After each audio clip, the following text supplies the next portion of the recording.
નો certificate course શરૂ કરવામાં આવશે। એકેડેમિક કાઉન્સિલ બેઠકમાં આ નિર્ણય લેવાયો છે, જેમાં 30 કલાકના કોર્સમાં 5000 વર્ષનો ઇતિહાસ ભણાવાશે। તેમાં માત્ર 1100 રૂપિયામાં આ સર્ટિફિકેટ કોર્સ ભણાવાશે। અભ્યાસમાં વિવાદ અને ચુકાદાઓનો પણ સમાવેશ કરવામાં આવશે।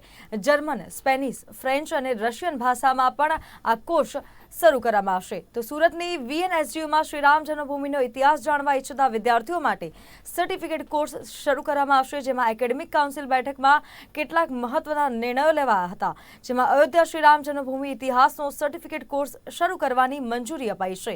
તો હિન્દુ સ્ટડીઝ ડિપાર્ટમેન્ટમાં આ કોર્સ શરૂ કરવામાં આવશે।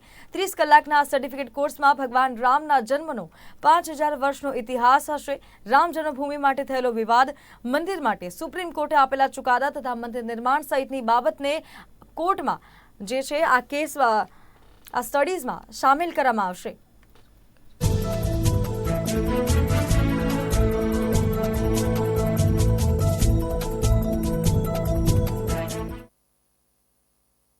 આપણી વીએનએસમાં દક્ષિણ ગુજરાત યુનિવર્સિટીમાં ભગવાન શ્રી રામ જન્મભૂમિનો ઇતિહાસ નામનો સર્ટિફિકેટ કોર્સ શરૂ કરી દેવામાં આવ્યો છે, જેની એકેડેમિક કાઉન્સિલે માન્યતા પણ આપી છે, જે અંતર્ગત આ 30 કલાકનો સર્ટિફિકેટ કોર્સ છે, જેની અંદર ભગવાન શ્રી રામના 10,000 વર્ષ જૂની ભારતીય સંસ્કૃતિના સંદર્ભમાં એમના જન્મથી લઈને ત્યાર પછી મંદિરની સ્થાપના, એને તોડવું અને ત્યાર પછીના તમામ પ્રકારના જે છે, અને છેલ્લે માન્ય પ્રધાનમંત્રી શ્રી નરેન્દ્રભાઈ મોદી સાહેબના નેતૃત્વમાં 22મી જાન્યુઆરીએ ભગવાન શ્રી રામલલ્લાનો જ્યારે પ્રાણ પ્રતિષ્ઠા થઈ છે, ત્યારે આ સુધીનો તમામ ઇતિહાસ આ સર્ટિફિકેટ કોર્સની અંદર શીખવામાં આવશે।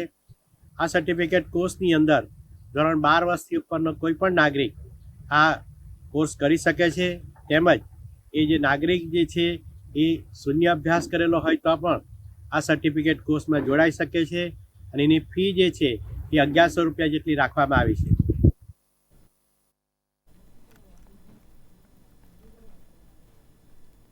પાટણ જિલ્લાના જિલ્લા કક્ષાનો ધ્વજવંદન સમારોહ આ વર્ષે સિદ્ધપુર ખાતે યોજાવા જઈ રહ્યો છે, જેની જિલ્લા વહીવટીતંત્ર દ્વારા પૂરજોશમાં તૈયારીઓ કરવામાં આવી રહી છે।